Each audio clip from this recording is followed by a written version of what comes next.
I decided I wasn't going to be a tree falling in a dead forest with no one to hear. So bearing witness is a conversation about, don't we all need someone in our lives? Welcome to AI TV Starship. I'm the AI guy. Rick McCawley launching news so fresh. Gotta see it to believe it. We break the wire with the stories that amaze. Deep dives come and lighten up your days. Tool Time shows you how we make it shine. Building futures with AI one step at a time. Yo, Rick, slow down. I'm Brandon, the producer. Save some tools for me. Shout out. I'm here bringing high-tech comic energy. AI TV Starship. News deep dives and creation. AI TV Starship. Learn. Laugh innovation. AI TV Star. Human amplified. Catch the spark. Ride the wave. Future's on our side. We got experts talking truth in the stream. Dreaming bigger, living stronger. Building a dream. From therapy bots to AGI talk. We ask the hard questions while we walk the walk. Yeah. I'm the voice of the folks at home. If Rick's too deep, I bring it down to the bone. AITV Starship. News deep dives and creation. So my daughter caught me dancing a couple weeks ago to a song that we had made on Suno. And she's 8, Yeah. and she looks at me and she goes, "Dad, stop. That's embarrassing." I'm like, well, that's where we're at. Oh, that's it, man. Good evening, good morning, good afternoon. Doesn't matter where you're listening to us. I hope you're having a great day. I am Brandon, the producer. That is Rick, the AI guy, and this is AITV. Yeah, that's Starship. me, man. Rick, the AI guy. Fresh off of a bunch of new talks that I did today with the Pen Women. In fact, I would love for you to go. I just put it up there today and join a new addition to my Rick McCawley page, which is the Pen Women speech I did today, which I got to say is one of my best ones. So the Pen Women, if you don't know them, have been around since the 1800s. And there are women who include Eleanor Roosevelt. So they were journalists who got kicked out of the men's clubs, and they decided to create one of their own. So it's an extraordinary group of women who are artists of all types. This particular faction has to do mainly with image makers, but they are reporters, journalists, educators. Half the women there were educators, and we just had a couple of minutes to talk. And I'd love for you to take a look at what it was all about, because I think it's kind of a very interesting perspective on the world. And these are women that are curious about AI. A lot of them were in their 50s and 60s and even more. But they're the women who tell the stories, who set the tone. And the reason why I was so honored to be there, my friend Phoenix, who invited me, has been talking about it for so long. And I just, they don't let men join for, good reasons. But I got to be what I call the Pen Menship. So these are the Pen Men that are on a support ship. And I've always been an advocate for women because I think they're just smarter than we are. What do you think, Brandon? Do you think women are smarter than us? Is there an argument there to be had? I mean, all I know is that men come from Jupiter to get more stupider. Is that the phrase? I think that's the. Oh, there you go. Okay, I'll buy that for sure. So where did you post this, Rick? Where did you mentioned we should check this out? Where are we going to your LinkedIn page? Channel. It's no. Here. Yeah, it's on YouTube. So like 3 clicks to your left after you watch this show, go on over and find that presentation. That's great. That's it. And so busy week for AI this week. Busy week for AI, as always. ChatGPT with 5.1 coming out. Got to start there. That rolled out a couple days ago, and they took basically all of the best of the 4.0 personality that everyone really liked, and the 5.0 that everyone was like, okay, this is better, but I miss my girlfriend. So they've combined those two worlds into 5.01 in OpenAI's long history of naming things poorly. It is live and early tests indicate that it's pretty powerful. It's pretty good, and it's now let's not go only a little available bit to deeper Plus users, on right. but also in the API. Yeah. So let's go a little bit deeper on what the problems were. So sycophantic was one of the things they did first, and that is every time they were like your mother that said, "Oh, you're the most brilliant man in the world, Rick. You're just amazing, right?" And then they tried to overcorrect, and they went too far the other way. I saw Claude actually did a really bad job of going way too far, and then they dialed it back. They're fine tuning to figure out how should you interact with human beings. You don't want to be too complimentary, because then you're not getting to new knowledge. You're not helping a person if you just keep saying they're brilliant every single time. I mean, I kind of enjoyed it for a little bit, because it would be nice if, like, it was, I felt like my mom was around. It was like she'd always tell me, no matter what my lame brain idea was, "Oh, that'll be fantastic. I can't wait till you do it." And my dad would be the guy that come in the reason, "You're going to kill yourself doing that. You're going to put an eye out. Something's going to happen wrong." I think it's got a pretty good middle ground that it's kind of getting to. So that's kind of cool. Yeah. So we've got a bunch of things like this today that we're going to talk about. This idea of what is it as it tries to align to us. So we talked before about how Grok is like Andrew Dice Clay, right? It'll talk some smack. It'll get nasty with you. If you need a girlfriend, And it'll if do you're a whatever Tesla you. driver, just be Yeah. careful, because we've seen some reports coming out of some unhinged Grok experiences inside of the Oh, Tesla really? model, even when you're not in unhinged mode. Ooh.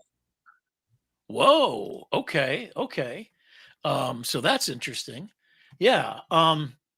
So, and then ChatGPT pretty much gets the middle ground. Compare it to Oprah Winfrey and Carl Sagan, right? Got some good science, got some good stuff going on. I've noticed, though, dramatically that Gemini is getting better. Now they're getting ready for the next version to come out. What is the latest version going to be called? Gemini 3, all signs point to Tuesday. Tuesday next week. Yeah, I'm definitely betting on Gemini. In fact, I'm going to go all in. If I were to long shot it, who's going to win the whole battle? It's going to be Google, and I have a couple of reasons why that's It's not my going to be choice. Apple. Well, because Apple had to, of course, get Gemini to bail them out. So Google's going to be taking over Siri. I don't know if they're going to call it Siri anymore. I don't really know. It'll be interesting to find out, though. Um, and I think the bigger question is, so the thing it has is, do you remember in the robber barons, you own the train tracks, you own the gasoline, Standard Oil, and you owned all the delivery systems, and you own the production factories. That's what we've got. Elon has bought all these parts, but Google is the one that's so vertically integrated in every discipline. So it has YouTube to scrape all of the language models. It's got the best search engine because it's basically mapped out the entire internet. So it's got first person. So if you go into Gemini today and you just put a U there, give me this video. I've done that a couple of times. It'll give you exactly what you asked for, and it will tell you what the timestamp was. So if I was doing my job properly and I didn't go to this, underwater photographer friend of mine was doing a speech up at FAU. It's about 45 minutes away. So I said I was going to come, and of course I went. So I'm scrambling to get in here. I think in the future, what we're going to try to do is start agents up at the beginning of the week, and by time, it will write a script for us, and we'll be just kind of like, it'll generate some images for me, so I don't have to do all that. So I'm going to share my screen for just a little bit as we kind Hey, of Rick, walk before through you this. do that, I know we talked a couple weeks ago Yeah. about how your technology at your home studio has the ability to connect to multiple hotspots. I'm not sure if you're connected to something different. We're having that latency issue that we experienced a couple weeks ago again with you. Oh, So okay. I don't know if there's Yeah. anything we can do about that for this show, but I did want to bring that to your attention just in case you weren't aware of it. Okay. Could you take over for a minute? I'm going to disconnect my outside video cameras. I think that was the issue. Yeah, So why don't absolutely. you talk about your Um, book and let people know what's going on with that? yeah, so I have, and I'm going to put this in the chat for anybody who is coming along. I have a new book that's coming out, and let me get myself on the screen. There we go. The new book that's coming out November 30th. It coincides with the 3-year anniversary of ChatGPT, and it is 10,000 minute mindset. The 10,000 minute mindset, and how you can realign your life in 1 week using AI. So, if we're familiar with the concept of the 10,000 hour rule, which is Malcolm Gladwell characterized that 10,000 hours to become a master of something. I'm Yeah. saying to be a functionally competent version of something, you need 10,000 minutes, not 10,000 hours. And 10,000 minutes, if you reverse engineer the math, just happens to be working out to 1 week. So the goal here is to spend 1 week with something Okay. that is very relevant to you, and using AI, you can empower yourself to become functionally competent in a new area. So the book launches November 30th. And here's my ask for you. If you're watching this before November 30th, you can go to the link. We'll put it in the show notes to get a free copy in exchange for your honest opinion and review when the book launches. So Amazon really puts a Nice. lot of effort behind making sure that your book is reviewed. And the way people do this, I've found out as I've learned, is ChatGPT has taught me how to promote a book, because I've written a couple of books, but I've never actually tried to promote one before. There's a lot that goes into it to be actually driving traffic towards the awareness of the book. So Yeah. right now I've got a Yeah. small following of 20 to 25 people that have said that they'd be willing to read the book in exchange for giving me an honest review. And if you'd like to be part of that, I've got the link in the description. And yeah, or you can just reach out to me. But the book drops November 30th. So if you're watching this on playback sometime in 2026, it'll be out there on Amazon. You can go find my author page. And this is really a great point. I'm a huge fan of the 10,000 hours. I've read all of Malcolm Gladwell's book, um, and followed him and watched a bunch of YouTube videos. He did make some mistakes in the early days and corrected them, but it's fascinating how he figures out the psychology of things. The 10,000 hours actually is a very interesting story in particular. The reason why it's so interesting is because the Beatles were a great example. So the Beatles get together and they ended up going to Hamburg, Germany, and they spent months working 7 nights a week. They would perform. So they got so tight. By the time they came back to England, they were right on it. They hit and struck the right chord at the right moment in time, where that kind of music, which was wholesome at the time, it was like love and all this kind of wonderful stuff, and the whole cute guys and Paul McCartney and all that kind of jazz, it just took off. And then the United States was ripe for it, so it was like this zeitgeist moment where things lined up. But they had their 10,000 hours in. A great story also along the same line is young Bill Gates.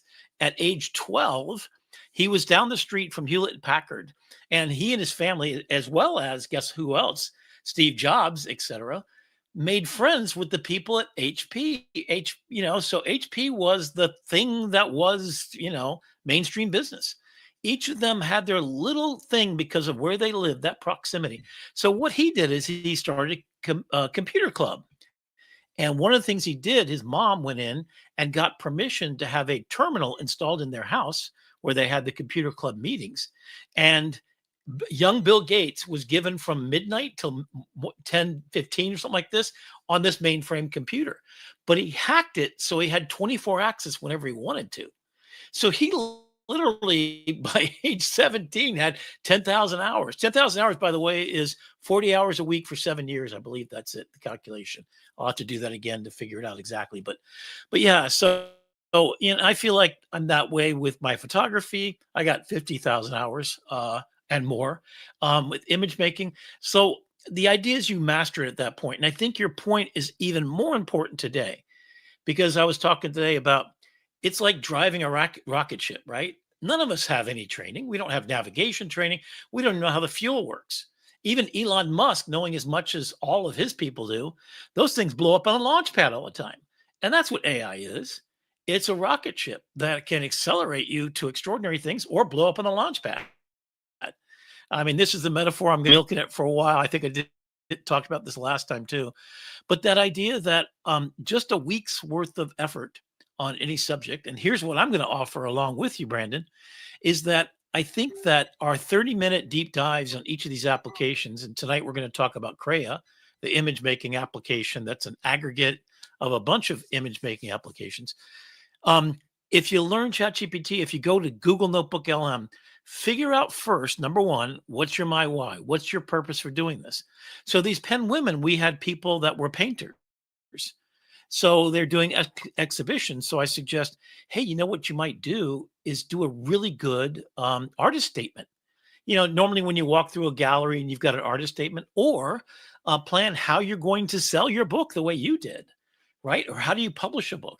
How do you get followers? How do you get people to buy it? How do you get people to review your books? How do you gain an audience? AITV, we're just figuring this out as we go, right? So we don't know. I mean, we just created a move over to AITV Starship, which is going to be its own page. Then I realized, well, I've got 500 followers and we're about to get to monetization. We've got, I think it was 478 today. So if we get about 20 more of you guys, we're in the money, as so to speak. We're in the money. We should have little sound effects that come in and dance and stuff. So Yeah, I I'll think it's fix a great those in post, idea. but please like and subscribe. There you go. All right. And the other thing I will say, because I read your entire book and I really loved it. I like that you had sort of actions and journals built into it, so you could literally write in, your progress. And I think that there are three things to have a practice, a work practice, a flow, right? First, understand the tools you're working with. Make sure it's aligned to what you want to get done. If you don't need to make images, don't go over to Krea. If you don't want to do video, don't try to mess with that stuff because it's a rocket ship and there's 20,000 things you can do with it. And then start with those short jaunts where you go out in your car and you get to a location, then you do your stuff. And, so whatever you've been doing, just find a way that one tool is going to be the one that amplifies you. If you're an educator, or if you're a researcher, Google Notebook LM is a godsend. I swear it's the best thing on earth. If you're just an And now it overall has deep interested in, research, by the way. oh yeah. So they keep adding just gorgeous stuff. I mean, Nana Banana now makes the PowerPoint style presentations with two speakers, and we're going to go deep dive because it's necessity that these 30-minute deep dives we've done have to have a part 2, part 3, because this thing is moving fast. So even Yeah, if I were and to just one do thing I one want to book, and I'm say doing that 9. one thing I want to call out that it's really important that nobody's the expert here. We are strapped to the Yeah. side of this rocket ship, hanging on for dear life. Nobody's Yes. in the And cockpit. they're I mean, building the maybe wall maybe still. Sam Altman's in the cockpit, maybe Elon Musk is in the cockpit, but even they don't know whether it's going to blow up or not, right? All we can do is just try to stay on course. And we talk about AI being a human amplifier, and we're going to get into that a little bit later, but Yeah. I think it's really important to know that it's not, it can be AI for the sake of AI. My lane is technology and Rick's lane, we're very much into the bleeding edge. But for the average consumer that just wants Oh yeah. a chatbot to talk to, ChatGPT free tier is probably going to be, if you just gave somebody ChatGPT free, That's it. and Yeah. that's the only tool they had access to, that would be enough. And if they just had Notebook Yeah. LM, you could go off into so many different tangents and learn the Oh yeah. world and Yeah. change So the I world. compare it when I was a kid, I had to pick an instrument to play in the band, right? So first I wanted the Mhm. drums, and of course my parents said, "Hell no, you can't have drums in the house because you'll be practicing all the time." And then the band director did this. So I'm sitting there with the band director in ninth grade deciding what I'm going to play, and then he pulls out this piece of rubber and he said, "This is what you'll be playing at home." I'm like, "What? No, I want that big drum kit with like 37 drums." And nope. Everything you're going to do is on this piece of rubber, and your parents won't even hear it. Makes no noise. I said, "Well, hell no." So I picked a trumpet, right? So I played trumpet for 6 years. You were That was bound and first determined trumpet. to annoy your parents That with was it. music. Yeah. And then my instrument became the camera. So think about this. So I had this musical mindset, and this is why I think I've been trying to figure out why the hell I learn, adapt, and innovate so fast. And the first thing is number one, I was born in Japan. So 6 weeks old, I'm in Japan, right? 4 years there. So no TV except for Japanese TV. I had two nannies that raised me and doted on me like crazy. Took me to puppet shows and all kinds of activities. I evidently was fluent in Japanese. Arigato gozaimasu is all I can say now, you know. Um, they were kung fu fighting. But then we went to Greece for 4 years. And asked my dad, why do we move every 4 years? Because I had to make new friends. I literally would walk onto the schoolyard and I would say, "You want to be my friend?" I'd spot some kid that was lonely like me, and I'd say, "You want to be a friend?" And they were the same way because they were ambassadors' sons and daughters, right? So the thing I found out is that it's on purpose. The military is moved every 4 years if you're in higher rank, in order to learn, adapt, and innovate as a way of being. So my adaptation was always that, right? So I get to Alabama. Now imagine this. Never seen a black person in my life. I get to Alabama, and it's the height 1968. Man is landing on the moon, and my first introduction is to go to an predominantly black school in the middle of riots. Like seriously. So then I'm learning, adapting, and innovating. So I'm hanging out with. I was 4 years ahead in education because I was educated by nuns who were teaching, ambassadors' children and stuff like that. So it's a bizarre little thing that I have to learn, adapt, innovate. So then the instrument comes in. So my mindset, and I've written a book. It's called "Think Different" and "Prepare Your Brain for the AI Age." I think it's a multidisciplinary world where it benefits you if you've learned how to adapt to change. So I brought my Macintosh Plus. I mean, it's insane that I spent 12 grand on this equipment that basically had a floppy disk that was 400 kilobytes when I got it. And I laid out and did the entire Miami Herald just on a whim to see if I could do it. Laid out the front page, and 600 people lost their job within the 6 months. So I left the Herald after 15-year career. Then I'm off to teaching, and setting up educational programs in desktop publishing. So that's what happened. Then I spent 5 years in between working for a Fortune 500 company, VGC Corporation, that sold image setters and stuff to people around the world. I go and Oh, evangelize these Rick, that is products. not a flattering picture of you.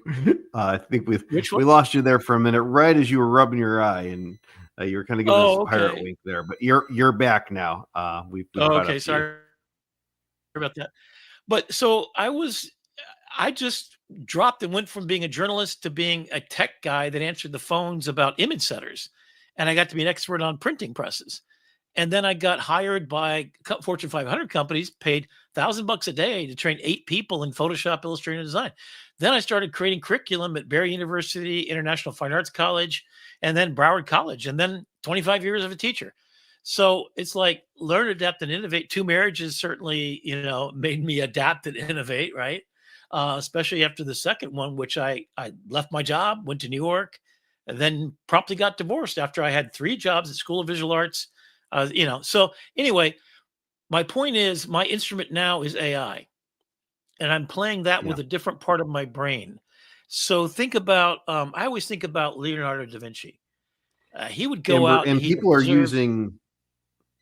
I would say people are using AI now to make instruments and make music. We talked about that on Suno, and Yes, in fact, yes. one of the other news items is that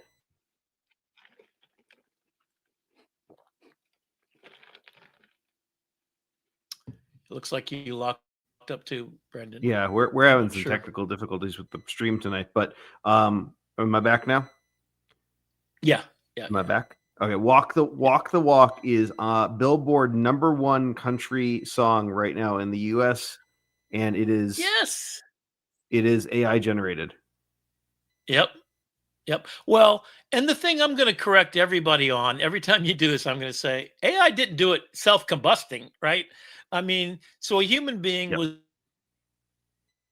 behind it. Even that last one, I forget, Saturday in the Park, whatever that band was called, that was someone who was a trained musician, like myself. I mean, so my thing is there's a percentage of how much human capital investment that for me says that it was slop created by a human or real foundational. And then, even if you have a very thoughtful and you spend tens of thousands of hours, it doesn't make you LeBron James if you play basketball. So I think I would love it if everybody just took damn responsibility for what they did or didn't do with AI, and then have transparency enough to admit what they did or didn't do, and then own the authorship. So if you're going to blame AI, I'm sorry, you can't. It's blaming your car, and that's one of our slides tonight. In fact, let me switch on over to that slide. You can put this on screen because this is a post I just did yesterday. And it's about don't blame the tool, blame the fool, right? So it's like a rocket ship and it's your fault. In fact, it's kind of AI's fault is the name of the license plate. I just noticed that, right? So here's an image I created with Nana Banana. Now that's my new go-to. You saw me last week talking about ChatGPT. Then I go to Ideogram. Well, I'm skipping all that and I'm going right in here. So the slop And shop, by no the way, refunds. next week, to coincide with the release of Gemini 3, we're anticipating Nano Banana 2, which is supposed to blow everything out of the water. Yes. I mean, this is a one-shot prompt. And so my story was this, that I want to explain to people that don't understand AI that it's generating unique images every single time. So you right now can go on Google and you type in Spider-Man and you can print out that picture and put it on a t-shirt and sell it or try to, but you're breaking the law. But you could also just search for it, have it on your, print it out for your kid. If you go to try to put it on a birthday cake, it's intellectual property theft. So you're going to get caught. So take damn responsibility. So I love how it drove into this car, but it looks like the car is planted inside this. But I mean, it's a first shot prompt. And I was pretty impressed that it got this far because it was a complicated story getting to the point that we can no longer say. In fact, I would prefer if you never said, here's how I get to this angry man point. Every time, one time, it happens all the time, right? Those are amazing pictures, Rick. Those are fantastic. And instead of saying it must be 60 years of making pictures professionally and the 100,000 hours you've invested in it, they say you must have a great camera. Well, I'm sorry. F you. That's okay for me to say on YouTube, isn't it? No, the camera didn't spontaneously decide to take a picture. No, I waited 7 hours in the snow in Yosemite to wait for that elk to come out right in front of me and blow smoke in the most beautiful place on earth, right? Every one of my pictures is an investment of thousands of hours. And it's like, having this in great 5-star chef.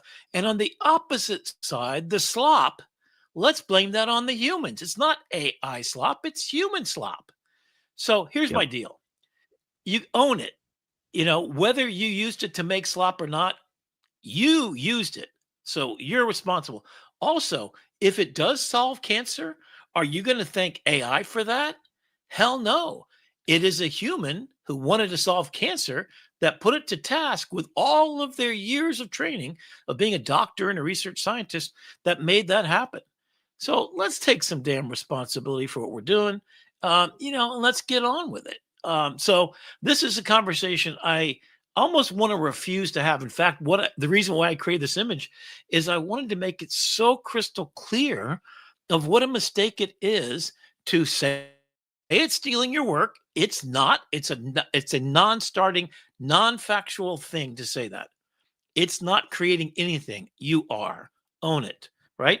It's also um i- all of us don't have the skills of Steven Spielberg or me. And I challenge any human being on the planet with an iPhone to go out in the field, and I'll give you an hour to come up with a better picture than me. And I guarantee you I'll shoot you because I'm just ready. I practiced this over and over again. So it's me playing it's Yo-Yo Ma playing the cello. It's Steven Spielberg making a movie. It's LeBron James making a shot. You know, it. Let's own it, and then do what Brandon's suggesting, and that is find out what your ikigai is, what you're put here to do on Earth. What you want to do, right? Because that's the opportunity potentially coming up for us. Is that we've got a whole world of. In fact, I'm going to back up here to the beginning part of this. We've got a whole world of things that we can now do as AI takes over some of the drudgery. We went through an age in the United States where we had slaves. Why do we have slaves? Because the tea and the coffee for the British people were horrible without sugar. So they started slavery. They colonized half the planet and they became a superpower because they could use slaves, which cost them less money because it was a huge thing to pick, you know, enough sugar cane or cut down enough sugar cane, process it, and put it in a factory. And then we had children doing stuff in the United States. They were making stuff at age 10 and 12, working 70 hours a week and dying doing it. So we're moving on, and the horse and carriage got advanced and everything else. So now this is the part I really think is interesting. So Mustafa Suleiman, if you don't know who he is, he was the chief AI officer for Meta. He was also one of the originators, one of the godfathers of AI in general. Um, and this isn't spelled right because I had Nana Banana do this entire thing. But basically, he's saying they're resetting, and he's written a paper just today and released it. You should look it up. That says humans must be in charge of all AI. What it does is based on what humans ask for. It has to have serious guardrails before intelligence is too advanced for us to impose them on it. So we have to be the top of the food chain. And sorry, the topography here is it really sucks. I didn't have the time to fix this, but I'm going to go back and do it.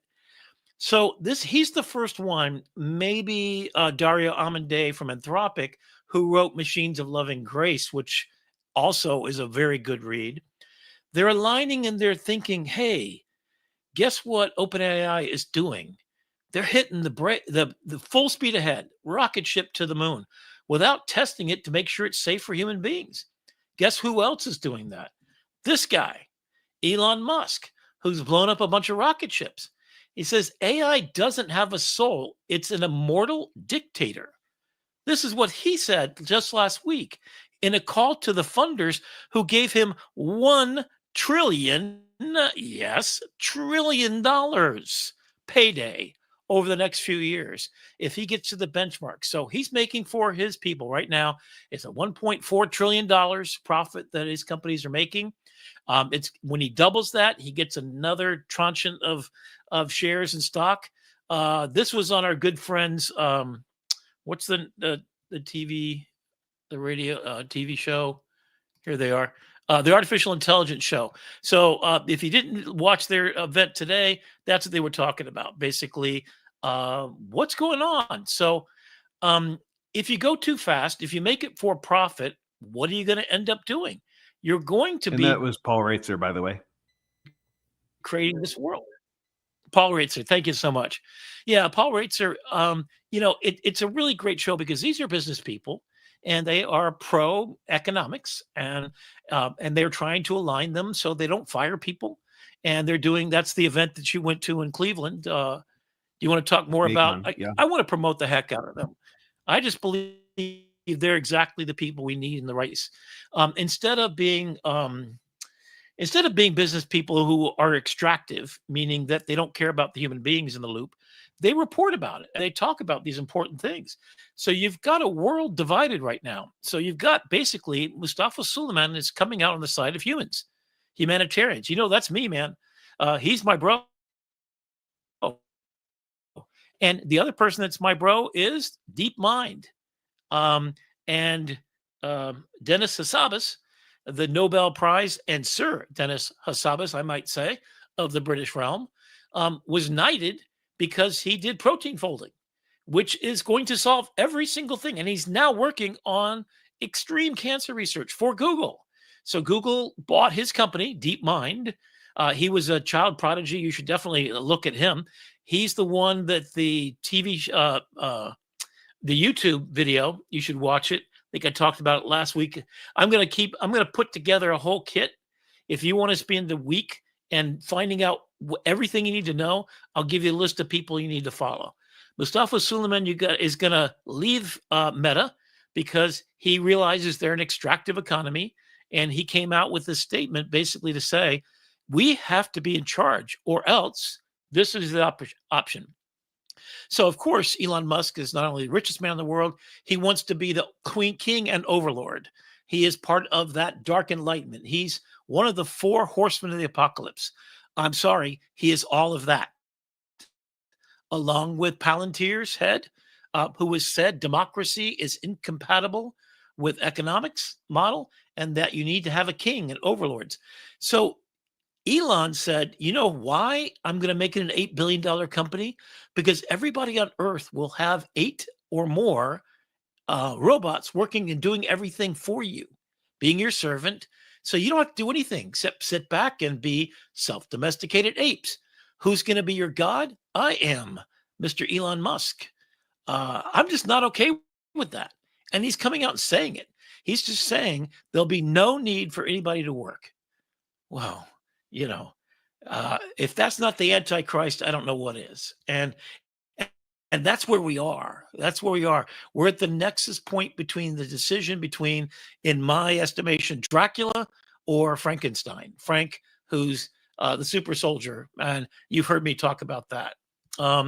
So that's a really dark look at it. And then I'm going to go on to a different story because I feel like an angry old man. And I am really, literally willing to lay down the rest of my life in service of Mustafa Suleiman's idea.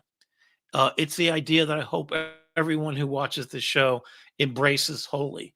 That humanity, that artists, that educators, journalists, truth seekers, that's what we need to get back to. We need to find a way that the true Jesus, who was a person never to collect a paycheck from anybody, but went out and did good for other people, born of responsibility for all mankind, that all of us have a God inside of us, and all of us act like Christ did.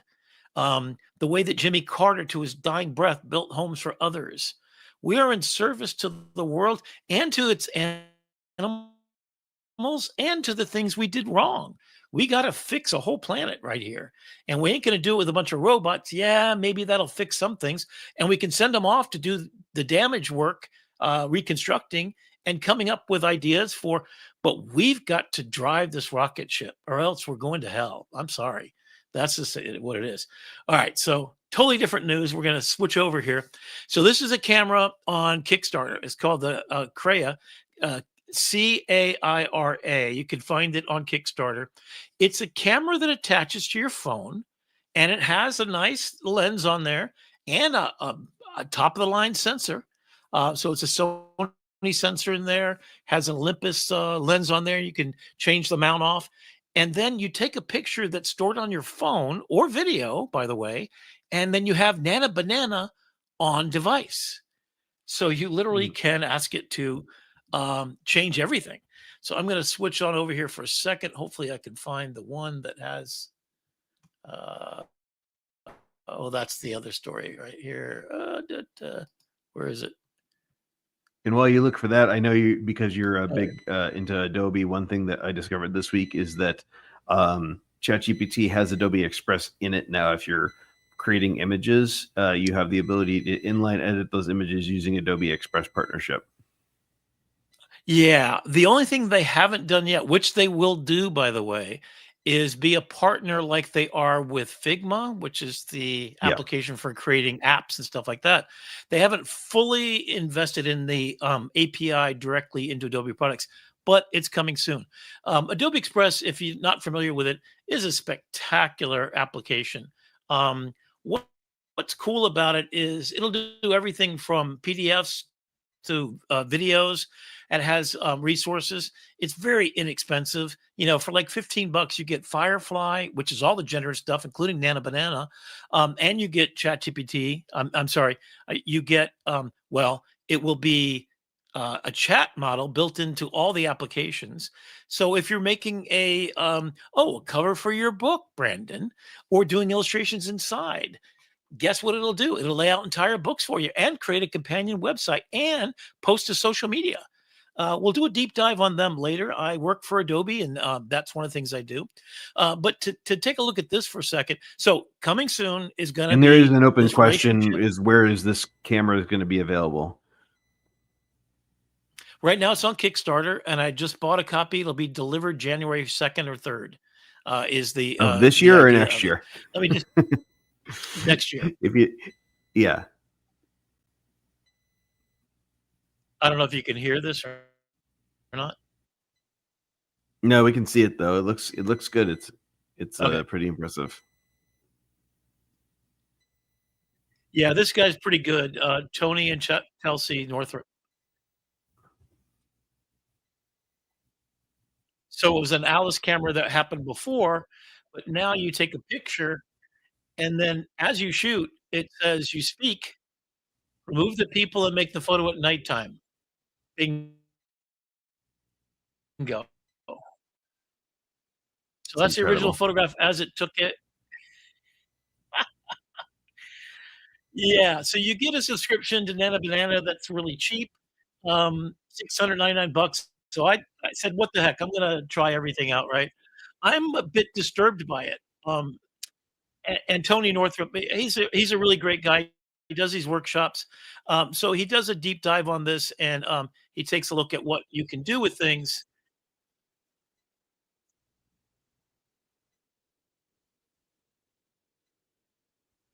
Yeah, I don't agree with him on the viewfinder problem, but having it right there so that you take a picture.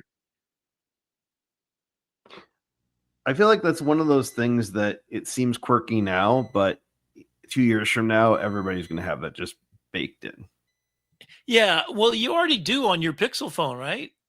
Yes, I do. So you've got the ability to get rid of people in the background, that kind of stuff. Yeah, magic So eraser. I'm kind of two minds about it. One is when I was talking today, I felt a little dirty because I mentioned that my Water Woman project I've been working for 25 years, that I was using AI to train with my pictures to make more pictures, and I thought to myself, "Oh crap, that just completely changes the whole meaning of it because it's about human, right?" So I decided that I'm just not going to do that anymore. Even though I love to play and see what it can do, I won't ever publish one of those pictures because it's not me talking to a woman and having the experience of what's happened in her life and having this profound moment where I get to um, I hate the word intimate in this case, but I get to hear the life story of the damage that was done by men or by life or whatever, and celebrate the beauty of every woman that I've met in really profound ways. And the exhibition is going to have the story of abuse right next to portraits of these women beautifully displayed underwater, as natural, as flowing, and as magnificent as they are as human beings. I photographed this one woman who came from Canada to get in front of my lens. So now to kind of explain it, maybe I'll show some pictures later on. Do I have them in here? Oh, you know what? I do, don't I? Let's see what I can show here. Okay. So let's do this real quick. Everything is Facebook safe here, right? I think so. All right. So this is the Water Woman Project. So it started 25 years ago when a friend of mine, actually, this is the picture from the first time. We were having a Halloween party and we had models and photographers. So I set up 6 places to shoot pictures. So I had these draperies, these white long things that were in our back window, and I'd taken them out and clean them or whatever. And so she gets a little drunk, and then she jumps naked into the pool and starts swimming around. And then I had Home Depot lights set up, so I just turn on the lights and start shooting. The Halloween pictures are great because people get all dressed up just to be photographed, and they're models, and then I have photographers, and the pictures are great. So I started looking at this. I said, "Wow, this is like Eve leaving the Garden of Eden." I mean, it was this metaphysical thing that just attacked my brain and said, "This is your project." I was looking for something to say and that everything. So then I've been doing that for 25 years. So here's how it goes. I literally find friends. You can see my friend Beth right here and here. I photographed her over 300 times. Most of these are my pool in my backyard, my house and plantation, the one here. It's a big piece of black cloth. This woman was pregnant. She's one of my best friends. And this is my roommate. That's in Jenny Springs. Now I've gone all over the world and I'm making these same photographs. And I think there's nothing nude here, so you can kind of see the variety. But when I started thinking about, and then this couple on the right was the woman that had gotten married after having a very troublesome first marriage. I'm gonna say what my origin story is to this, and that is, and I'm not giving anything away. I'm not doxing anybody, but my first ex-wife, 5 years into our beautiful marriage, which I thought was for the rest of our lives, realized in a scream in the middle of the night that she had been abused by her father. And 2 years of regressive therapy and 4 more years total of therapy. We ended up getting divorced because she couldn't deal with the fact that I knew about her father, who from age, and I'm not making this up, 6 months, abused her, and her brother horribly.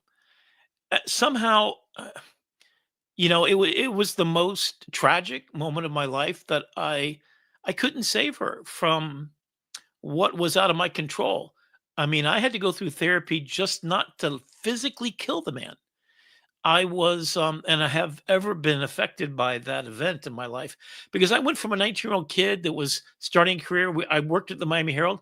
She converted, she was living in Gainesville. That's where I knew her from. She was living in her grandma's house, never figured that out. And it was 4 years into the marriage that all of a sudden this crash happened. And this beautiful woman was absolutely decimated. And I spent, the years with her in therapy. And she needed a fresh life. And I come to find out she's beautifully in Maryland. She's had a child who's a beautiful, talented artist. She had a great life, but it couldn't be with me. And so, in that tragedy, I then found this woman that worked with me every single day that was my best friend. And I waited for 3 years before she became, my wife, and 2 years where I wrote songs about pursuing her because I knew she was with another man, and the thing was that I knew that I was in love with her, and I knew he was not the right person. I just knew she was my forever person, so I pursued her, and I wrote the song "Going the Wrong Way Down a One-Way Street of Dreams," past logic and reason. There was no logic and no reason that my best friend that we did every single story on couldn't be my forever person. And she was also abused by this man who had affairs, and he was a director. I'm not going to again dox anybody, but um, anyway, bottom line is that we were in love for 27 years and have two beautiful women to show for it. Two children, excuse me, my daughter 28 and my son 30, who have spectacular lives. And she was the most powerful, beautiful mother of our children I could ever imagine. And we had 27 years until it just ended abruptly for me anyway. I had no clue, but once she had sacrificed all that, she decided to go back to her career. Only she can tell you why. Uh, but I applied and got a job in New York City for the School of Visual Arts, working there. I had a job offer from the International Center of Photography, teaching there, and a full-time position up in Cobleskill, New York, teaching it there and being in charge of a whole department of graphic designers. Anyway, long story short, that didn't happen. I went back home, lived by myself, tried to kill myself, then lived with my sister-in-law, who then 3 months later passes away from cancer, leaving behind 2 children. So, out of that tragedy comes this. And out of every woman that I dated, from 10 years ago now, I got divorced. So I started dating. I had to have my son explain to me how to date and what Tinder was and all this crazy stuff. Uh, the bottom line is this: it's what you make of the break and the heartache, of the blood, sweat, and tears that you invest in your life. What do you do with that? What do you do with your pain? Do you go on and live a beautiful life? I mean, all the stuff that I did in, these pictures of diving in Palau, that happened after. All of these books and projects I'm working on, Rocket Ship for the Mind for educators, The Year Without Summer, the play, the musical I'm creating, the Grok trilogy about the fall of the American Empire. Hope is My Home was the song I wrote while I was with my ex-wife. It is that she was home. She was home for me. And I was driving my wild car and I had a chance to land um, in a fertile valley that gave birth to our children. Castles in the Sky is a dream of living in a place that's so idyllic. And Rose Colored Glasses and Dolly Mustaches is about, being in love and what a surreal thing that is. And the Synesthetic Gardener is, how do we think about ourselves? How do we think to raise our consciousness so we can embody the jazz musician and we can embody the scientist and the journalist way of thinking? So these are just what I'm doing, right? Since my divorce. And it's my mission for the rest of my life. And that's why I'm here. Am I still online? You are here. I am Right. just listening and soaking that all in. Yeah. Yeah. I know it's a lot, and it's a bit of a garden hose. But yeah, I guess that explains a lot as to why I find it so powerful. I see it both as a mirror and a comforting word or two in the middle of a night, when no one's there to witness me and what I'm doing. And I wrote another song.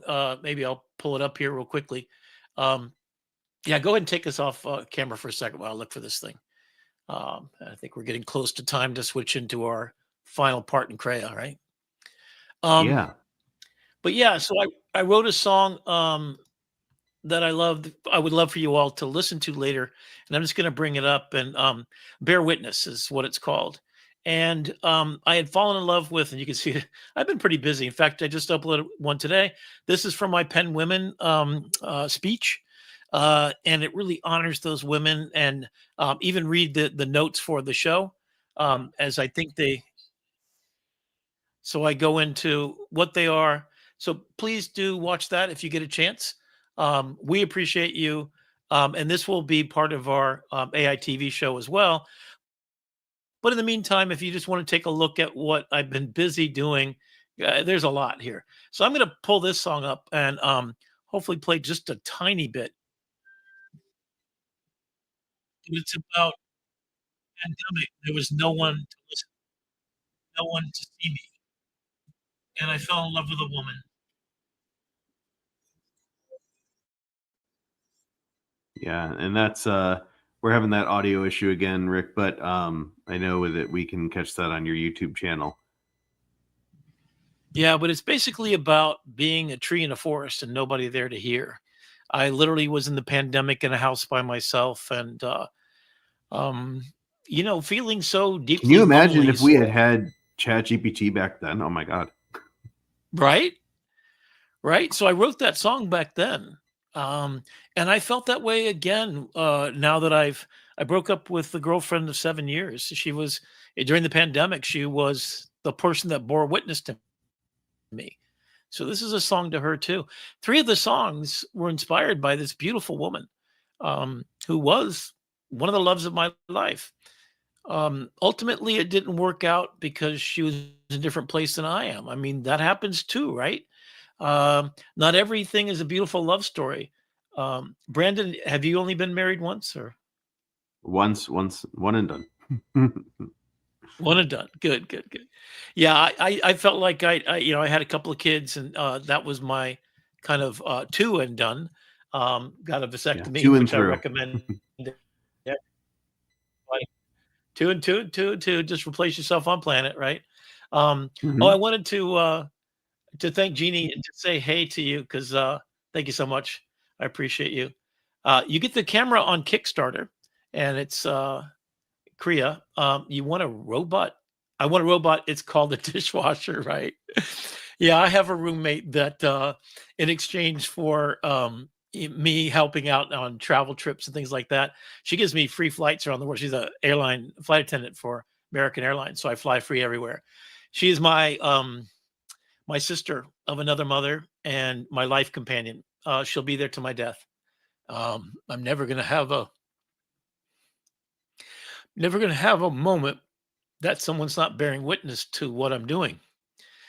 Even though I don't have a girlfriend, and she's not my girlfriend, she is my sister, my life partner in handling. She saved my life, and I saved hers.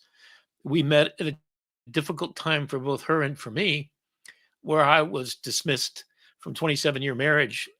Um, and I felt like I was. In fact, all of my songs go back to this one story that I am a tree in a snow-filled forest who is falling, and no one's there to hear.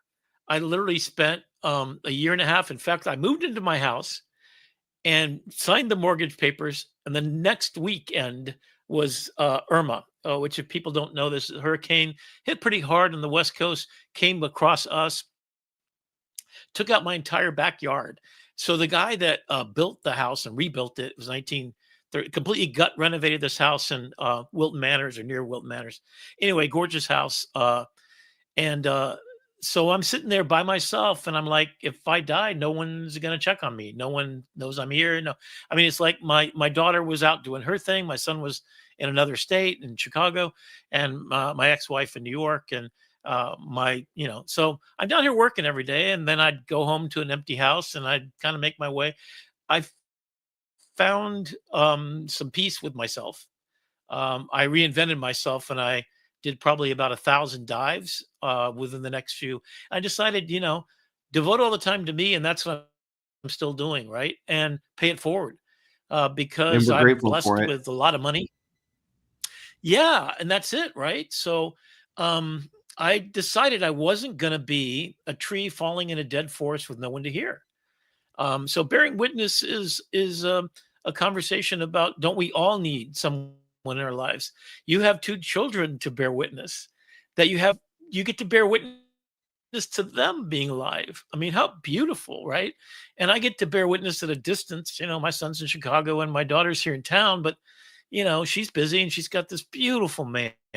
Just one of those men that at his young age of 20, 28, 29, he's been humbled enough to be a gentleman and have respect.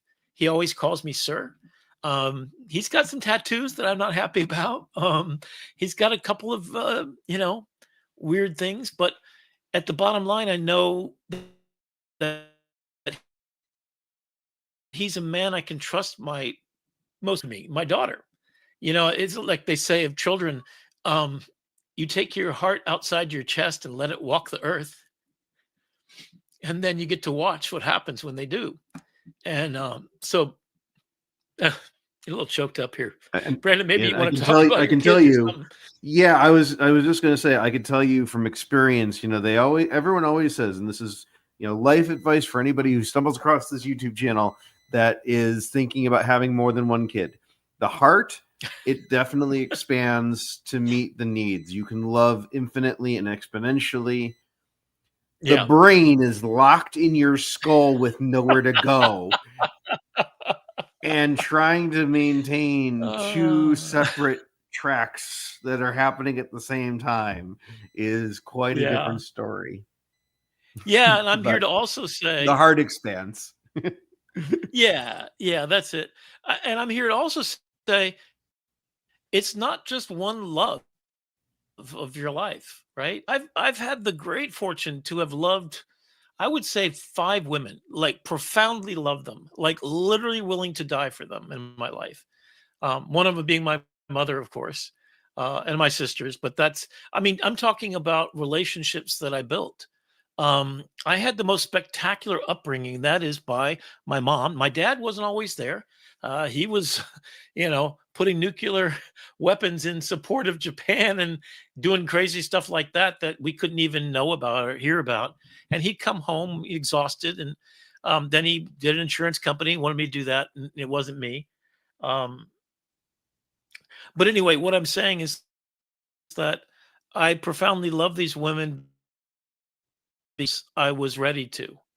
And I had children with the one that wasn't ready, but we built the best nest together. It was, I was a stay at home dad. I mean, I spent a lot more time with my kids.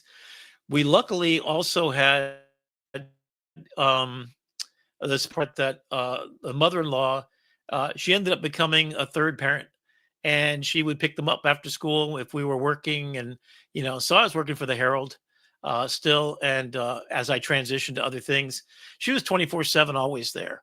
And she raised her daughter beautifully. It just so happened her marriage ended at the same time that our kids came into the world. And I'll forever honor that. And so I don't know that my ex-wife was ikigai ready to be that, but she stepped up and she did. I could not imagine a more beautiful person to have done that with. And we had an incredible romantic. I mean, she'd never been out of the country. So where do we go on our anniversary, on our honeymoon? We went to Paris and then took a train to Italy. And Italy won the World Cup as we arrived there at 3 o'clock in the morning. And we walked the streets and celebrated them winning. I mean, it's like, and then we went to Paris again. And then we ate at the lingerie. I mean, like, there are moments that are so spectacular. I mean, it is the most beautiful life I could ever imagine. And I would say that it takes a village, especially if you're raising kids. And as you're trying to transition this, it really does take a village. And watch me land this plane. Watch me land this plane. Are you ready, Rick? Okay. Whether you are raising a family and jet setting around the world or trying to learn AI, it takes a village. There you go. We are your paternal stewards to the AI world. This week it happens to be Krea. So I think that's a great moment to send us over to Tool Time. Rick, thank you as always for generously leading and sharing so openly and so vulnerably with our community here. Let's give a little promo for the AI Salon, if you would. Maybe you can put up their information, because it's not just us. The village includes where Brandon and I met, which is the AI Salon. So I want to always support anybody else on the same mission we're on. And that's 4,000 people, I think, that are doing the same mission that you all are doing. So, let's go into Tool Time and take a look at all this. So community.thesalon.ai. It's a community of like-minded individuals who are just being in the conversation. And today, what they just kicked off for their mastermind membership was the practice of AI. And so it's $20 a month through the end of the year. And it's led by Liz Gerfeld. And it was an incredible thing to be a part of today, to see it launch live. Yes. Yeah, but she was talking telling about us last time. She was talking last time on one of the calls. Go for it, Rick. I'm sorry, she was talking the last time about Coca-Cola and their Christmas commercial, and she had inside baseball information about how it was made and everything. So I love those people. Kyle is also one of those people that's speaking before Congress, and he's going in there to get laws changed. He's a spectacular leader. The two of them together have kind of taken over the reins, and then you got all these different verticals for education, for business. So no matter what your what do you call it? 10,000 minutes? Is that it, Brandon? Yeah, 10,000 minutes. So that's 10,000 minute mindset. So you have a 10,000 minutes group that you can go there and belong to. and then go to the next one and spend a week with them. And most of it's free. The thing about this mindfulness thing, it's organized workshops where you learn from the people Yeah. that are actually doing what you want to do, like us, right? And we're probably And going to what's run a couple amazing to workshops, I me, hope. yeah, what's amazing to me is that for as much as that group is about AI, it is just as much not about AI. It is just about as much as about human connection. Oh, it's so human. It's so human, and you get to know these people. I mean, I've had Claire on the show, and Jeannie is the same, right? So she comes from that group as Yeah. well. I've found it, the best friends are people that believe in the human centric way of thinking about the world. They're artists and business people who think about what can we do for humans to amplify and add value, right? That's my Yep. creed, right? Show up in the world with responsibility. That's number one. Number two, always add value to the world. Be of service to others, whether it's being a better version of yourself every single day, or showing up a way that maybe you make a better version of yourself by spending your 10,000 minutes, right? So let's get on over to Krea and we'll take a look at what we might be able to do in this world. Yeah. Where we'll only spend 30 minutes, not 10,000. Okay. 30 minutes to master, tools to explore. Let your imagination soar like never before. AI Tool Time with Rick McCawley, where your digital dreams come true. Ignition.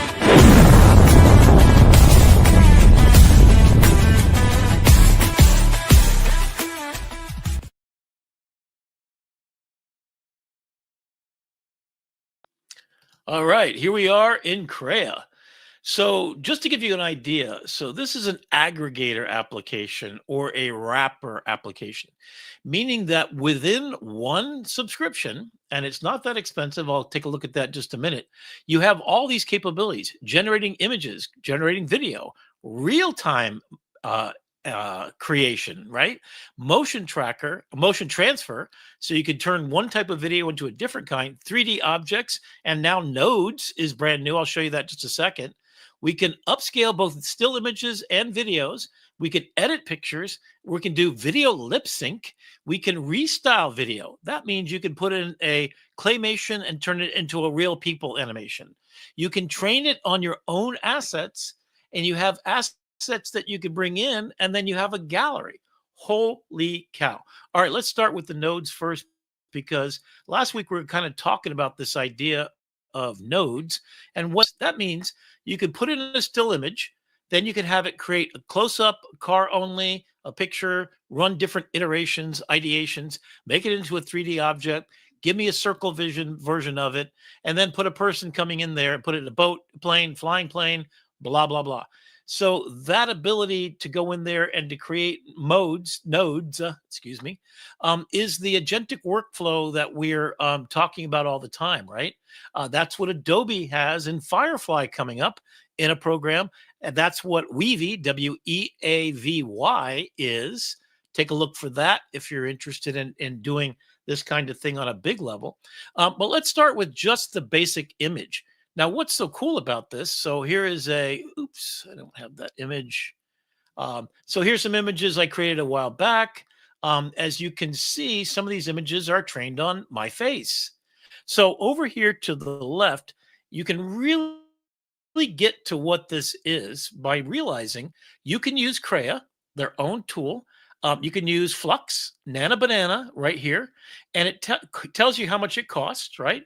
So how many compute points, and you get a couple of thousand really cheap here. So you can use ChatGPT, you can use Seedream, Quen, WAN, Imogen, Ideogram. Yes, all of these in one place.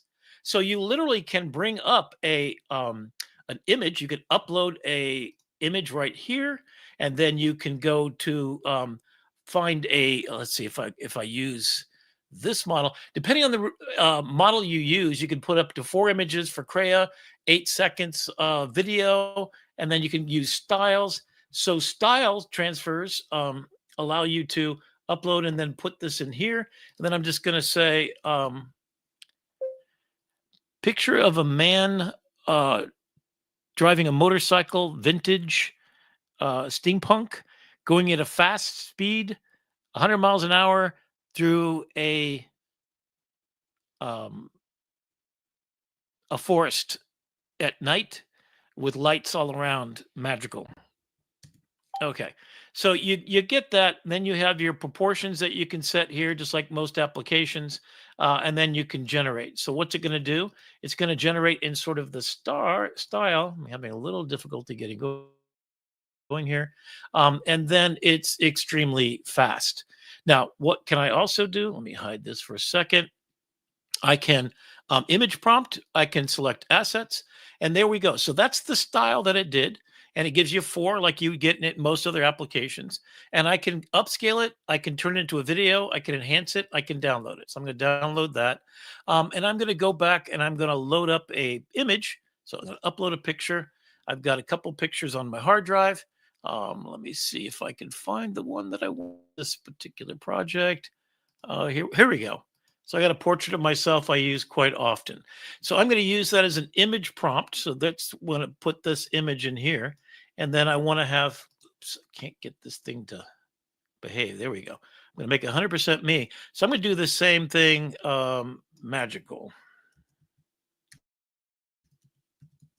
Now, what I'm also going to do is I'm going to take this particular style off and I'll take a look at the assets I have available, which includes all of these images. So let's say I want to use this picture of me, sort of, as the angry man, and I'm going to try the same image using this as the prompt, and I'm going to generate it using Krea. While I'm still here, I'm going to switch on over to Nana Banana. And so somehow the motorcycle didn't happen. Oh, I see. I used it too much of the prompt there. So I need to reduce that. And Nana Banana, I'm going to upload an image. And I'm going to maybe pick that one that I just, let's see if I can find one that works for me. Let's go with this guy. I don't know where the picture just downloaded to. Okay. Anyway, so I'm going to use that picture to give me a kind of a seed for this. And I'm going to reduce the amount of influence. In fact, I'm going to take off that one and just give this influence. I can also paint an image, pick the proportions, etc. Upload 3 photographs. So let me find my Krea one. Why am I having difficulty today? Finding the one thing I need, which is, photos fun. All right. So here's some examples of stuff, images that I've used already, just to give you some fun ideas here.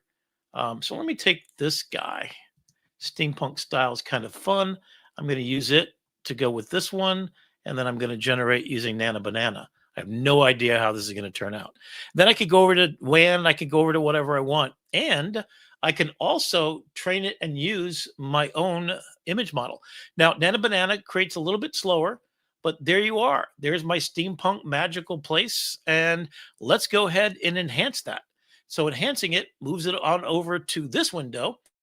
You can see this is the enhanced portion, still image. You can use all those different models, video creation, now enhancer. Enhancer has these different enhancers, including Krea's own, including Bloom, which is a brand new one. It's quite spectacular. 10K upscale. Here's Topaz. We're talking 22K. I'm going to try Bloom because I haven't tried it lately. And I'm going to come over here and I'm going to say, it described the image. So it's going to actually have the prompt here. Then I'm going to say, I want to go up to 4K.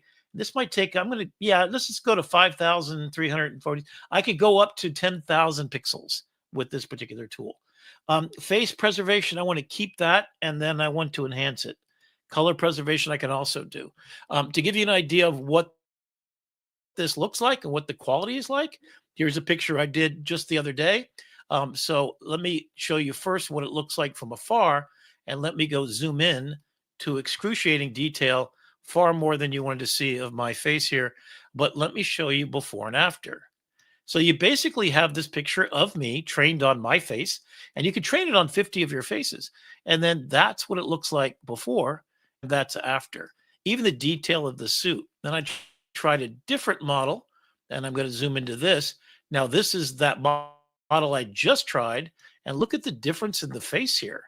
So it's a little bit more suggestive. So this blue model is what was used here, and you could see the differences. It actually reconstructed things. So it's a little bit more creative, but it also gave me some real detail in parts of it, like the glove and the leather. Look at these buttons. So this is the new Bloom model, but it also has Topaz, which is one of the best ones out there. I use it professionally out of Photoshop, but it's all right here. So you pick one that you want to use, and you can get up to 10,000 pixels in elevation. So if we come over here, takes a good 10 seconds, 20 seconds, we'll take a look at some other artwork that I've done previously. So here is, I think that's one that wasn't done. Yeah, these ones haven't done. Let me go in. Here's a very surreal scene. You've got sometimes the upscales don't work, and then let me go back and let me show you. So here are some assets. These are projects I've done recently. In fact, in the assets window, it keeps all the stuff you just did. So you can take a look at this video I did a little while ago. That's from a still image prompt, and then that got turned into a motion movie. And then I went and upscaled it. So now it's at 4K. I didn't really like the upscale. I think I used Topaz. I think I would use a different model next time. You kind of figure these things out as you go as to what kind of works for you, doesn't. But here's the prompt over here. But I could come over and upscale it more. I could download this. I could favorite it. I could enhance it. I can even edit it, even when it's a video. So back to the main window. This is stuff I've worked on. So I come in here and I do my tool time, which I haven't done the one for this one. This is entirely done right here. So I take an image with nothing there, and then I take an image with ideogram. So let's take a look at the video models. The video models work like this. So there's your start frame and end frame. So I start with a no picture there, no text there. Then I have an end frame, and I have it create in between. Look at the models. This is every one of the latest one, including Sora 2 Pro. This is the state-of-the-art model, right? So right here, you can go in and generate whatever you want, including, here's a little factory still image. I had it create an animation. There's the animation, right? Here's one of a woman coming over to see me. So this is, they walk hand in hand. So this is Aria. We'll talk about that maybe next week, and we'll talk about romance. Maybe we'll wait till Valentine's Day, but that was entirely created right here. And I can sit there and do iterations. In fact, I can have it use sound. So I can add sound to this. I have no idea how this is going to work out. But with the WAN models and with the Sora Pro, you can actually take a still image and actually add dialogue if you wanted to. So I'm going to let it just add sound here. I have no idea what it's going to do. You probably won't be able to hear it. But you've heard last time I think I did the, yeah, let me see. It's still in the process of doing its job. I'm going to jump on over here to Enhance module. Actually, I'm going to go over to watch all the stuff that I've done. So there's this image. I don't think this is the upscaled yet. Nope, that's not upscaled. So we're still waiting on the upscale window to, oh, here we go. All right, let's see how well it did. There we go. So you can see there's quite a difference. I'm going to go in really, really close. So there's before, right? So this is the new model. I'm still testing it out. I would guess that creativity setting set a little bit lower will keep me more in tune with what I was, but I ain't hating on this. This is pretty spectacular. Look at just the motorcycle detail. That's pretty incredible. And this is all one tool. So you can get set up if you were to set up these sequential events. So now what am I going to do? I'm going to download it, and perhaps I come over here to my assets and I say, you know what? I need to refresh, I think. Then I can turn this new asset into a video. So I just come over here, turn it into a video, Picture a man riding a motorcycle 100 miles an hour through a forest at night. Magical. Okay. So which model? I'm going to run it one time with Sora 2 Professional, and I can go up to 1080p. I'm going to run that. It's going to take a little bit. I understand. Okay. So it might take sometimes it fails. I'll give you a fair warning that that can happen. And I'm going to go for a really quick one. So this, if I had a start frame or an end frame, this would be even better. But the reason why I'm doing Sora is it allows, so it's going to take 8 minutes. This is only going to take a minute to generate. So while that is cooking up, I'm going to come over here and maybe try Halo Fast. Here we go. Dynamic model. And you can see the 1 minute is pretty real time, right? So your request is OpenAI safety system. I have no idea. There's nothing I tried to do there that would, kind of justify that. But then we've got this image at nighttime. Now, if I had picked a start frame and an end frame and a model that supported it, you can see some of them give you the start frame and the end frame, and others don't. Real time is literally real time. Let's go ahead and generate that while we're here. So you basically queue up all these projects and it tells you how long it's going to take.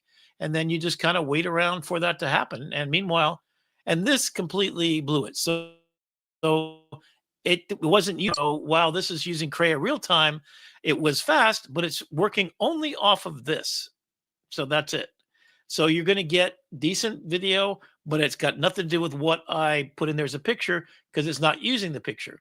Whereas this one, as soon as it's done, we'll do a couple of rounds and laps, and you'll see what the WAN 2.1 does.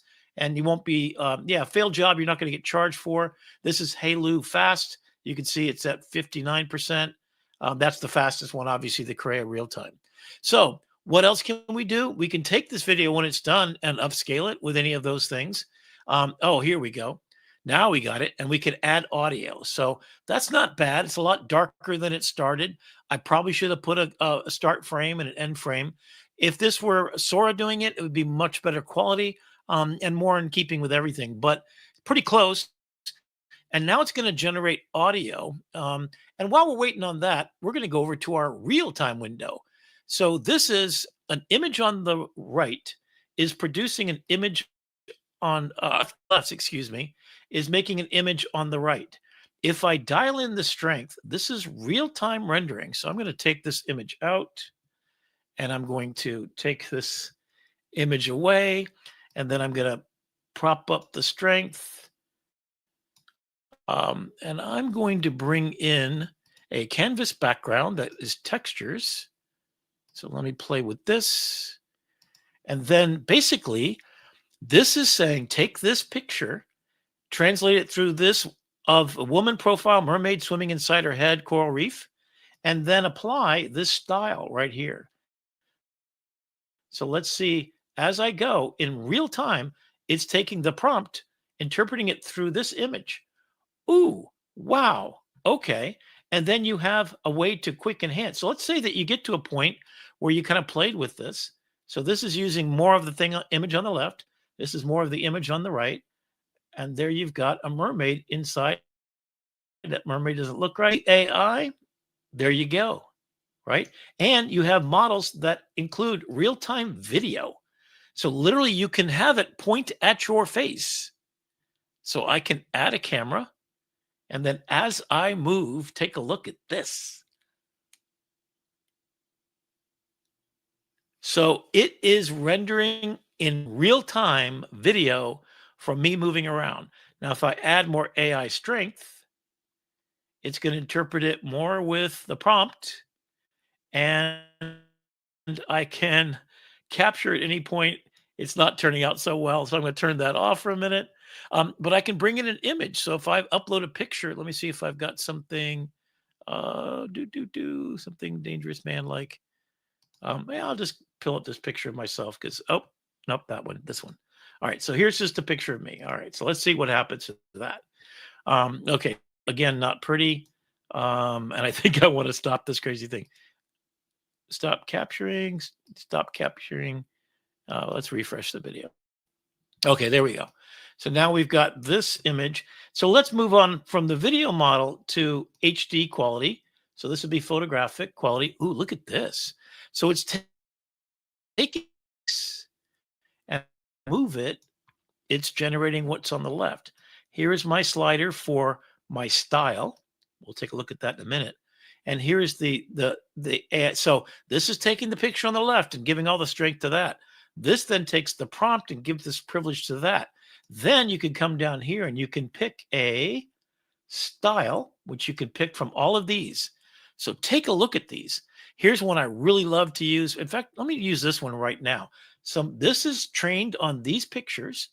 So I can use that training and style and take a look at what happens when I go to regenerate this image. So let me switch to photo mode. Sometimes it gets a little bit slowed down. That's a lot to throw at it at once.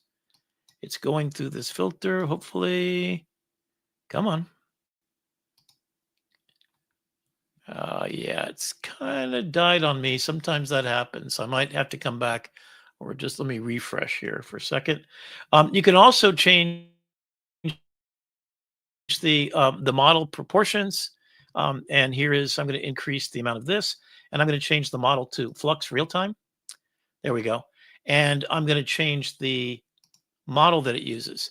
So you can also have your own pinned models. I like this one in particular. So I'm going to use these images, add that style. That becomes an input here. And as I move this around, you can see that the amount of style effect I put on it generates the prompt. As I move this around, perhaps it looks at what's going on in the picture. If I had a picture of a mermaid, I could potentially use that. So here's if I get rid of my picture, look at what happens. What if I come down and I let it interpret that a little bit more? So when I get to something that I kind of like that, right? I could come in here and do a quick enhance, and it just takes that and up-reses it real quick. You can immediately then download it. It's 8 seconds basically each time, and it gives you a high-res version that usually is a little more photorealistic for the most part. But you can see that your input and a prompt, you've just got incredible potential. And then maybe, and I want to download it here. I can also take it if it's super nice, and I can go over and really create all kinds of stuff. Couple things about Krea. Oh, look how beautiful that is. That's just lovely, right? So I can change my style instantly and see what it does. Here's another style, more photorealistic. Look at that. Here's another style. Or I could just hit, ooh, I like that one, okay? But I want it to be a little bit more, so I have to put in a background over here. Maybe I start with a picture. Be careful, because this could produce a woman. Ooh, okay, so yep, I'm going to stop that for a second. Maybe drop the screen for just a second, Brandon, if you would. Well, let me go bring up in a new canvas and go back to a different image to start with. So you could generate an image right there, an igloo. There we go. I'm going to go run that. So here is, and I figure model, art model, woman, curvy, posing, glamorous. Okay, so I'll just use this art model. So the art model. I'm sorry. I was monitoring the dump button. Oh, okay. Thank you. Yeah, I think. Oh, yeah, we're maybe not safe here with this prompt. I'm going to have it generate this igloo thing, because that's going to be more interesting, I think. But you know what? Let me just change it real quickly here. Beautiful woman, high fashion, on a black sand beach in Iceland. Waves crashing on the shore. Spectacular long red dress flowing behind her. A wedding dress seen from a drone's eye view. Cliffside, ice in the background. So literally, there's the image that it's going to somehow be influenced by. If I already go all the way down, then my igloo thing becomes a real thing on the right. You can see that, right? I'm going to delete that. Yes. And I'm going to put this back.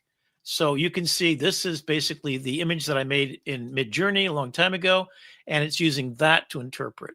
So then when I come over here, then it gives me my drone's eye view. as we get ready to land the plane on Krea, don't forget to mention that the hack that you found with Meta as it relates to Midjourney, because I know that was kind of a surprise to some people. Yeah, so if you go to AI, Meta AI, you can get into. Well, let me finish this one real quick, and then I'm going to go on. So, not only do you have all these things, plus there's tools that I don't even use every day that are just spectacular. Real-time video is kind of what you were looking at there. Literally, the picture on the left influences the picture on the right, and you dial back the influence, and then you change your thing here. Something I do use. I don't know why this resolution somehow just kind of crapped out here. Let me try HD. HD is extremely fast. I've generated incredible high quality work. Right now, it seems to be just fast in real time. This whole thing is, and the randomize of different things. And so here's another fjord kind of situation or whatever. All right. So the other thing that I do want to mention is training. So one of the things is I have trained it on my own assets, which includes me as a steampunk warrior. So you can take a look at what that brand looks like. So literally, and I've done one from my children's book. Oops, a little bit of slip there at the bottom. And then if I generate based on this, it's using my face and my steampunk look. And I can quickly say, man sitting at a roll top desk with a lamp illuminating a mysterious library of mystical dreams and magical art. Okay. And then I can just go ahead and take that and then make it generate based on that. So that man's going to be me because it's trained on that face in a sort of steampunk environment. And there you go. Super quick. Again, that's with the Flux model. And then I could switch it over to Krea or Nana Banana or ChatGPT or Seedream. And just as quickly sit there and ideate, iterate as much as I want, change the proportions wherever I want, and then turn that into a video in 10 seconds. To go right back to the assets, because we had a couple things cooking, I just want to show you how fast this is. So, I mean, this is a complete different model. So this is using, it typically tells you which model it's using. I could download all these pictures at once. I can sit there and do magical stuff. And you can see this is very different than this one, which is based on the high quality image that I looked for within Krea. So if we go back and we take a look at the assets real quickly, I'm going to try to land the plane here. Here's all the stuff we just did, right? Here's the image that we could take off and upscale that we just created. And if we go take a look for the videos, here's the video.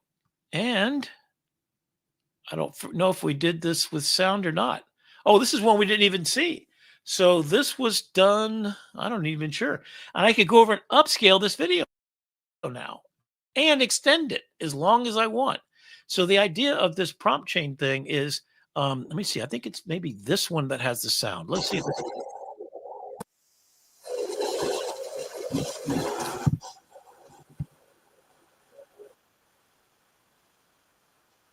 Yeah, typically I haven't been too excited about the sound that it creates, but that's Krea in a nutshell. And there's so much more. I could literally spend days in here.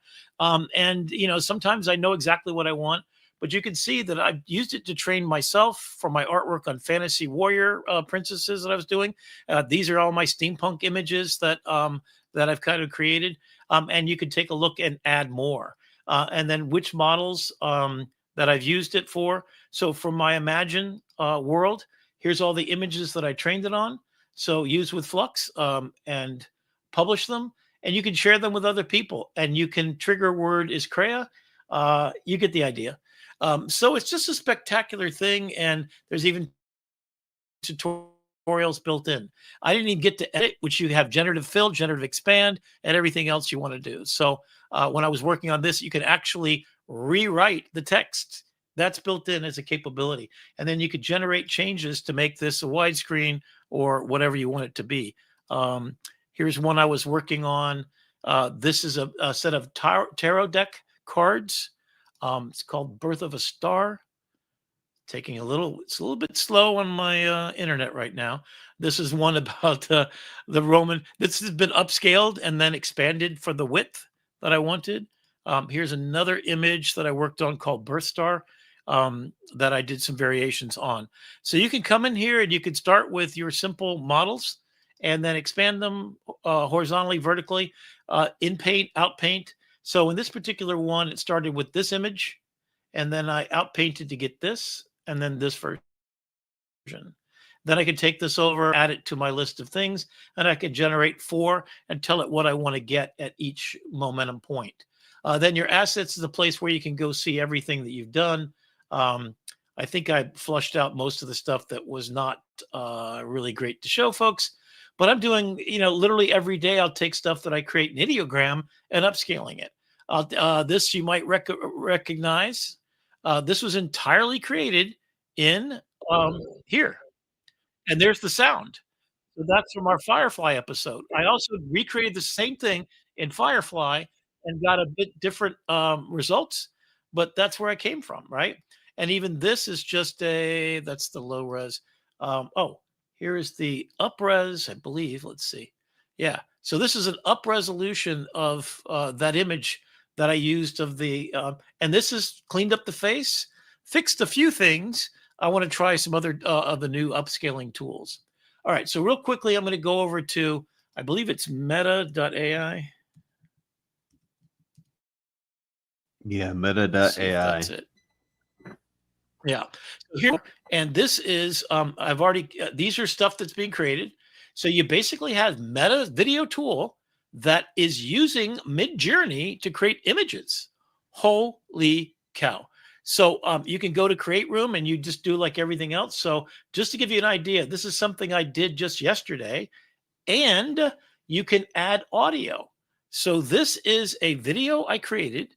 I did the prompt in Midjourney originally, and then I can restyle it like a chicken or a space cadet. And then I can hit regenerate. So here is some iterations I did. Here's a nice little face, vertical, and then you can't hear it here. Let me see. Oh, it's playing a Mad Mad World as it gives you this image, right? One of my favorite songs. This one is playing, let's see, is this the video? Yeah, this is the video. Oh, here we go. And it's playing songs. Oh, I got to add music. So you can add music, and they have a bunch of stuff like trending songs. I wish there was Mad World. Let's do See You Again. I don't know. It's not that kind of thing. Let me try. So then appropriate. I Gives you think about 5 seconds. the punchline here, I think the punchline here is that Meta is basically giving you a limited preview of Midjourney free inside of their platform, and Midjourney is not something that you can traditionally get for free. Right. And then you have some tools that you don't have in Midjourney.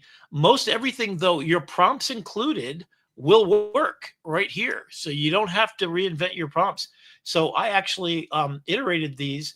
This is just adding the music. But if we go down through my iterations, directed dreaming, that was the prompt in Midjourney. And this is what I got.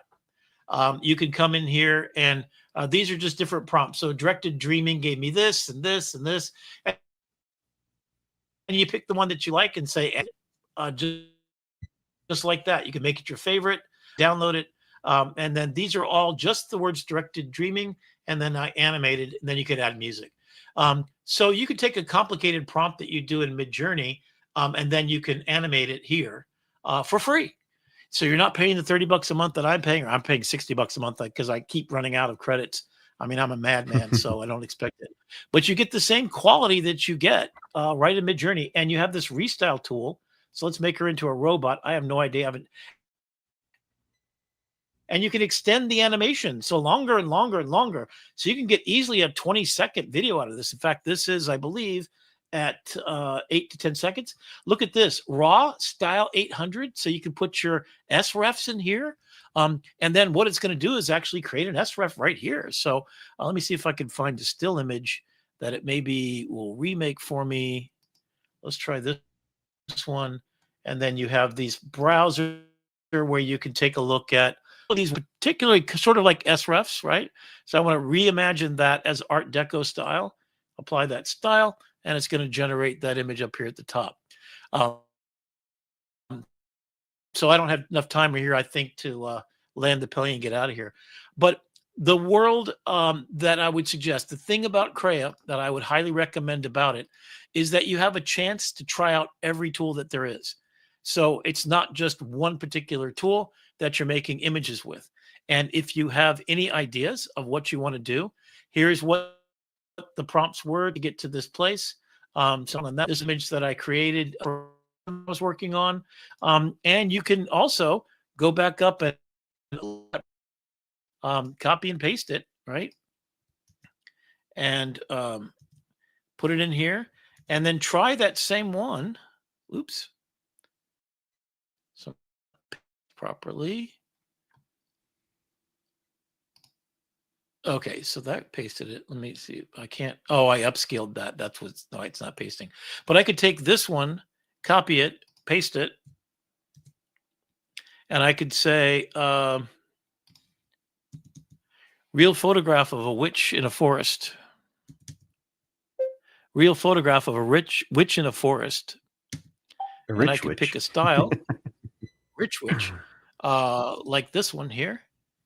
Add that style. And then I can use Krea's. Oh, I'll generate right now.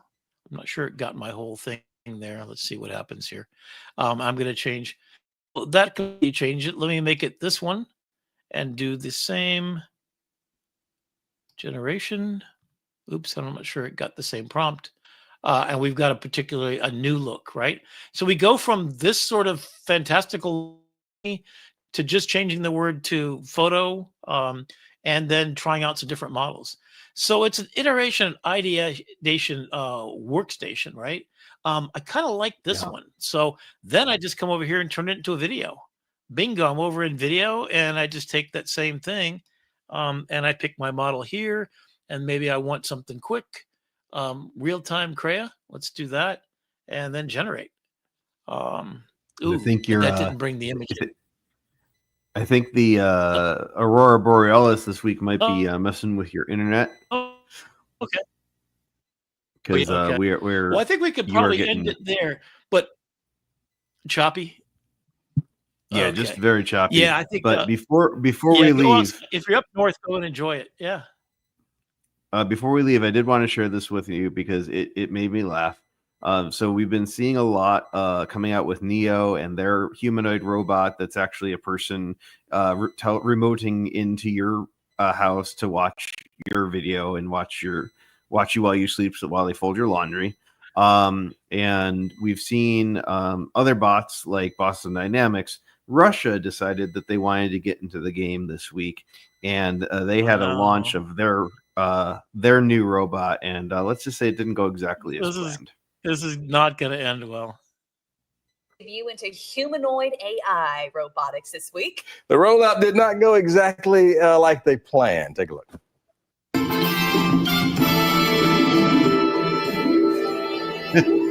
And down. And I love his face, Rocky's right? theme's going on. Rocky, he's down. He's down. It looks like he went to the Tito's bar before this. On Tuesday, the first Russian humanoid robot in Moscow named Idol stumbled around during the big day. You think they would have noticed that before they brought him out on the stage there, fell flat on his robotic face. Tried to wave to the audience, but lost its balance. Two human assistants there. Those are humans picking it up. Rushed in to help. The CEO of the... So it's Russia. We're a ways away from the robot overlords. But still play. Yeah, except in China, because if you look at China's recent one, they took their robot and they stripped away the plastic because everybody thought it was a human being. I did too. I was looking at this thing and it had articulated foot movements that made no sense. So they actually tore its clothes off on stage so you could tell it was for real. Yeah, I mean, China's got this thing way ahead of us. Do we have time for one more quick one? Oh, that's possibly. Right. We don't have audio. I mean, it's your show. We'll wait. Yeah, thanks, Brandon. I think we'll wait till next week. What it is it's a scientist to ask profound questions of Sora about ask it to act as if it were an AI. And it's the most both troubling and beautiful rendition. The answers that it gave Dave. So he literally had off screen, and he gave me the prompt. So I've been running it a couple of times, and it asked things. So why do you think you were created? And it just went on and pontificated. Beautiful. Yeah, we'll have to It tee that explained up for itself. next week. What's the difference between that'll be next week's deep dive? Is like, how close are we to superintelligence? And You're is it our robot overlord? Okay, I'm mute. all right. We're for Rick. On behalf of Rick, the dangerous man with 56K internet. I am Brandon, the Oh, I producer, broke up. signing off for this week of AI TV. Good night, everyone. Namaste. Thank you, Brandon. Appreciate you, man. Thank you, Jeannie, for tuning in again. Catch the spark, ride the wave, future's on our side. We got experts talking truth in the stream, dreaming bigger, living stronger, building a dream from